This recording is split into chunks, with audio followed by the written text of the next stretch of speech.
మేము ఇక్కడే పప్పులో కాలేసాం, మీరు ఈ తప్పు మాత్రం అస్సలు చేయకండి. అసలు ఏమైందంటే మేము కొత్త ఇప్పుడు ట్రిప్ అనేది ప్లాన్ చేసాము. ఈసారి బండి మీద వెళ్ళట్లేదు. ప్రతిసారి బండి మీద వెళ్ళడం బాగోదు కదా, అన్నిసార్లు టైం మంది కాదు కాబట్టి ఈసారి ఇలా ప్లాన్ చేసి నేను ప్రతిసారి ఇలా చేంజ్ అనేది సేవ్ చేస్తుంటాయి బాక్స్లలో. ఇలా ఎక్కడికైనా వెళ్ళినప్పుడు అందులో సేవింగ్ అనేది తీసుకొని వెళ్ళిపోతున్నాను అనమాట. ఈసారి కూడా తీసుకొని ఇంకా కొద్దిగా మనకి ఎక్కడైనా యూజ్ అవుతుంది కదా అనేసి అన్ని బ్యాగ్లో పెట్టేసుకొని బ్యాగులు సర్దేసుకొని వెళ్ళిపోతున్నాము. ఇక్కడ నుంచి స్టేషన్కి ఆటో బుక్ చేసుకుని వెళ్ళిపోతున్నా. భద్రాచలంకి ఎంత అయింది ఏంటి అనేసి నేను మొత్తం ఈ వీడియోలో చెప్పేస్తాను అనమాట.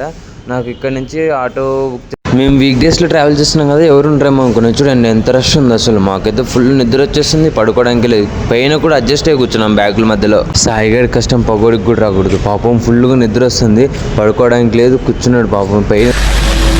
నాకు ఏం చేయాలో తెలియట్లేదు. మనం ఇక్కడ దిగిన తర్వాత ఇంకా స్టేషన్ బయటకు వెళ్ళిన తర్వాత ఆటోలు బస్సులు సర్వీసెస్ చాలా ఉంటాయి.